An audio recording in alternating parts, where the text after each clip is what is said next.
Ya saludamos a Tony Santamaría, presidente de la Federación de Cámaras de Comercio de Ciudad del Este. Vamos a hablar un poco acerca de la situación que se tiene en la zona fronteriza y también lo que ya hoy día se presenta en este escenario de recesión económica que se tiene en casi toda la región, pero queremos saber cómo está la situación actualmente en la zona fronteriza de nuestro país. Tony Santamaría, buenos días.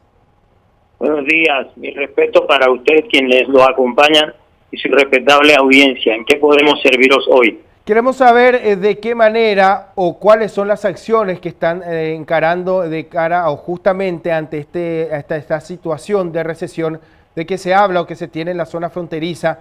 Sabemos también de que muchos comercios presentan números negativos, pero hay otros que se han preparado y tratan de buscar alternativas para subsanar esta situación. Bueno, mira, lamentablemente a veces uno tiene que ser portador de lineamientos negativos, cosa que a nadie le gusta, pero mi responsabilidad como presidente de organizaciones gremiales me forzan a ser portador de estas noticias negativas. Mira, empecemos por decir lo siguiente. Bien dices que hay una recesión, que hay una afectación a nivel, yo te diría que total en el mundo, excepto Estados Unidos, motivado por el fortalecimiento del dólar americano, por el empuje de la economía norteamericana y por una pelea entre China y Estados Unidos y China en relación a los aranceles entre ambos países. Esta última situación ha asustado, ha causado temor en muchos países, en el propio Estados Unidos, pensando pues que si estas cosas se dan, la fortaleza que pudiera tener Estados Unidos como primera potencia comercial del mundo se vería afectada, y en función de eso su consumo y todos los países se verían afectados, porque China continental y Estados Unidos juntos conforman el 36% del núcleo total del comercio del mundo. Entonces no estamos hablando de una fricción ocasional entre un país pequeño y un país grande. Estamos hablando de dos colosos económicos.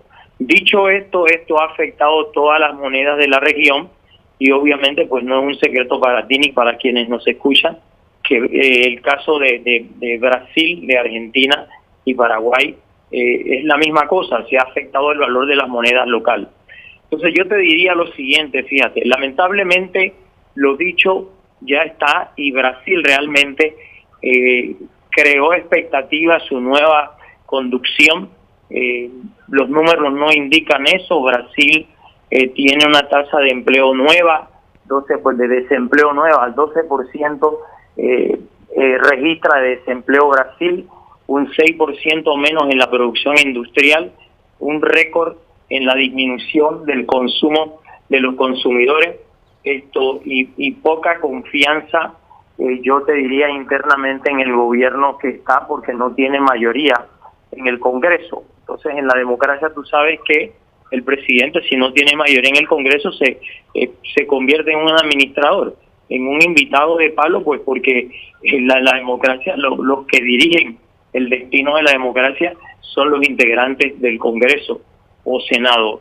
Esto obviamente pues que aparte de todo esto que te he dicho, pues se suma realmente que más de 62 millones de brasileiros no pagan sus cuentas en 2 años y se enfrentan a una penalización de 300% al año. Hasta 60% de los brasileños están en pobreza, y la informalidad está creciendo. Tony, ¿de qué manera esto afecta a la zona fronteriza? ¿Cuáles son los sectores más afectados o los rubros que hoy día, sienten más este impacto? Bueno, mira, el centro comercial, como nosotros lo llamamos, está afectado porque vende tecnología.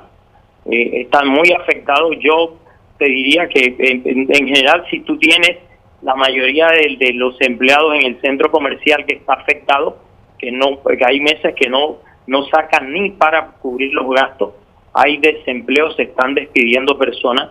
Se afecta todo el núcleo del Alto Paraná, porque el centro comercial genera empleos directos e indirectos tanto para Paraguay como para Brasil.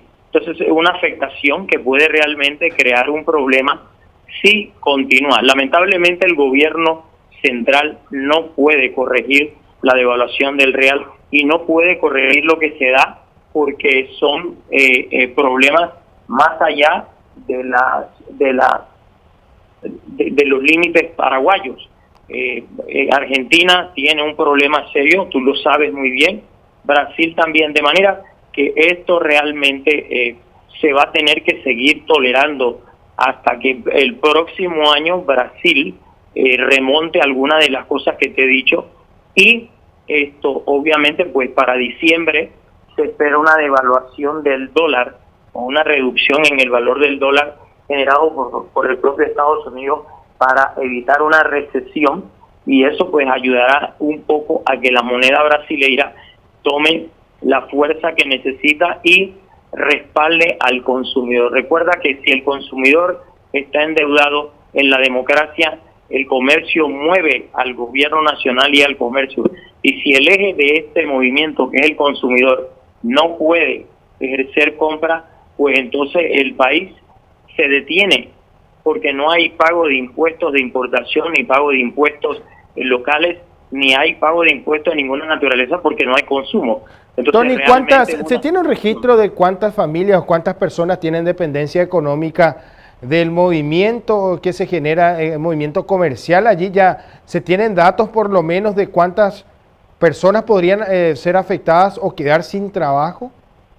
Bueno, mira, yo esto que te voy a decir te torna un poco, quizás para ti, un poco exagerado, pero no es así. Nosotros debemos tener en este momento unos 35.000 empleos. Si tú multiplicas eso por 3, te va a dar 95.000.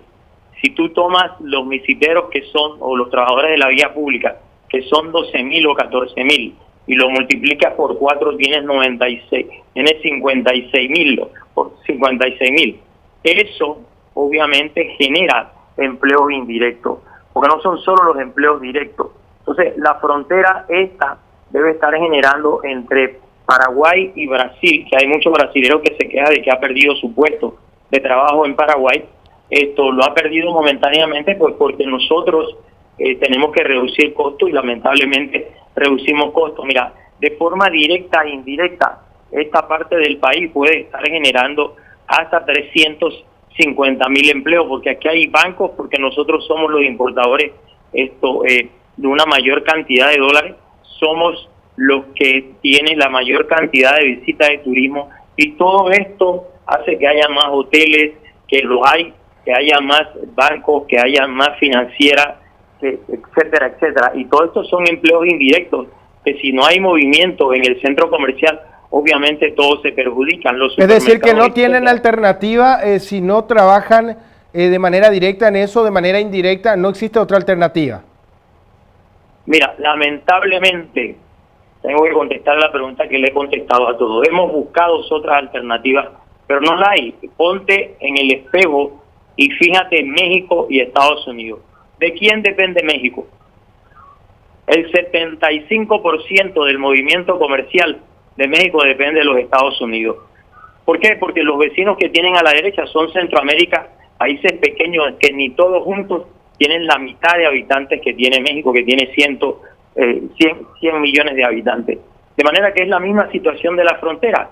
Nosotros somos un país mediterráneo y tenemos que comprender que eso nos resta la posibilidad de ser un hub o un centro de distribución como quisimos en su momento. Esto no será Singapur ni será Hong Kong nunca, por la dependencia que tenemos de Brasil y Argentina. Y eso obviamente afecta el empleo, afecta el pago de impuestos. Nosotros estamos conversando con el gobierno nacional y tenemos la esperanza de que el gobierno nacional realmente en las reuniones que se han hecho y que se harán nos ayude a actualizar el comercio y busquemos un punto de equilibrio para ser competitivos.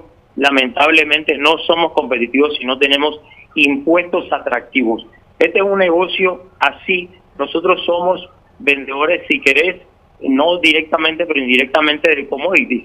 Nosotros vendemos tecnología y la tecnología se tiene que vender en función del desarrollo que sale hoy. Mañana cuando el desarrollo tecnológico aparece es nuestro propio enemigo porque si nosotros vendemos celulares y mañana salen 3 celulares de marca XX, lo que teníamos de marca XX no se vende. Estoy seguro que tú comprendes eso. No es una situación fácil, una situación difícil, y el gobierno está haciendo lo que puede. Lo que no podemos hacer, y yo todavía me voy a seguir oponiendo a que se diga esto, es que el gobierno central no está haciendo nada si no puede hacer nada. Es una situación que le afecta a la economía brasileña. Lo que sí puede hacer el gobierno nacional es evitar que nos sorprendan con el duty free, que va a ser un eje de competencia mayor sobre todo lo que te he dicho. Y bueno, y el gobierno ha prometido y se ha comprometido a buscar salidas. Recientemente el viceministro el viceministro de Tributación hizo una publicación donde se han conformado comisiones para revisar la lista de productos que es básico que se revise y se actualice. Y el gobierno está en pos de ver y buscar una solución conjuntamente. Lo que pasa es que realmente nuestra desesperación hay que entenderla. Estamos en un río donde no tenemos orilla y nos estamos llenando de agua, y es posible que eso nos afecte muchísimo de aquí a fin de año. Tony, si teníamos que hablar de un porcentaje de lo que ustedes observan actualmente en la zona fronteriza, específicamente en la zona de Ciudad del Este, en donde siempre se habla de el comercio, principalmente de informática, de electrónica, ¿de cuánto tendríamos que hablar de recesión en porcentaje de lo que hace a este rubro específicamente, el rubro tradicional de la zona? Bueno, mira, nosotros lo vemos así. Nosotros hemos perdido en los últimos meses, si contamos 8 meses para atrás, hasta el 70 o 75% del movimiento comercial. Con una cantidad de empresas que teníamos hace muchos meses atrás, que eran de 4.300, y que hoy pueden ser que tengamos 3.100, 3.200. Han cerrado más de 1.000 empresas, hay desempleo por más de 12.000 personas, mucho más que eso. Todos los días dice el intendente entrante que cierran empresas y que quedan sin empleo hasta 70 personas. Yo eso no te lo puedo confirmar, pero la situación es delicada. ¿Existen otros rubros, otros productos que pueden también generar una atracción interesante? ¿Y qué pasa con estos productos que, digamos, no pueden convertirse en atracción, haciendo de lado a la informática y a la tecnología? Bueno, mira, lo que ocurre es lo siguiente. Antes te expliqué y he explicado que si tú tienes una masa de consumidores y la masa de consumidores entre consumidores y pobres llega a 122 millones de habitantes en el caso de Brasil, y Brasil tiene una población de 200 millones, tú le quitas los 122 millones, 120 millones a 200 millones, ¿y qué te queda? Y a eso tienes que restar realmente a la gente vieja, a la gente que no va a la escuela, al estudiante. ¿Cuánto te queda como consumidor en Brasil? Entonces, realmente no es que no hayan equipos que puedan sustentar lo que no se vende. Mira, el celular es el equipo que más importa ahora y ha sufrido reducción en su importación. El celular es el que los equipos pequeños son los que se están importando, pero no tenemos compradores. A hoy todavía tenemos algo de precio, pero no tenemos compradores porque el comprador agotó su capacidad de compra. Es lo que puede ocurrir aquí en Asunción, que el comprador o el consumidor agote su capacidad de compra y compre estrictamente lo que le permita la sobrevivencia. Y eso es lo que puede ocurrir en Brasil si la economía no levanta como debe levantar. Y nosotros estamos sometidos a eso, porque te he puesto el ejemplo de México y Estados Unidos, que es el ejemplo de la frontera con Brasil. No hay un país más grande que Brasil y con mayor fuerza de consumo que Brasil por su población. Y si su población se ve afectada porque tiene el poder de consumo disminuido, ¿qué es lo que podemos hacer? Tenemos que realmente actualizar el comercio de la frontera. Hay cosas que se tienen que arreglar, hay que reconocer que la aduana está haciendo grandes cambios y que pues todo no se puede ver enseguida, y tenemos que continuar sobre eso. Nosotros, por ejemplo, quiero aprovechar la oportunidad para decirte, porque se habla mucho de esto, nosotros no queremos terroristas. El terrorista que está aquí debe irse si es que hay, y te repito, si es que hay. Y si hay mucho lavado de dinero, tampoco los queremos, que se vayan. Nosotros queremos un comercio transparente para apoyar a Paraguay, en que Paraguay consiga su grado de inversión que tiene derecho a conseguir, y que vengan más inversionistas para producir sobre Paraguay y que se cree empleo, que es lo que se requiere en una nación como esta.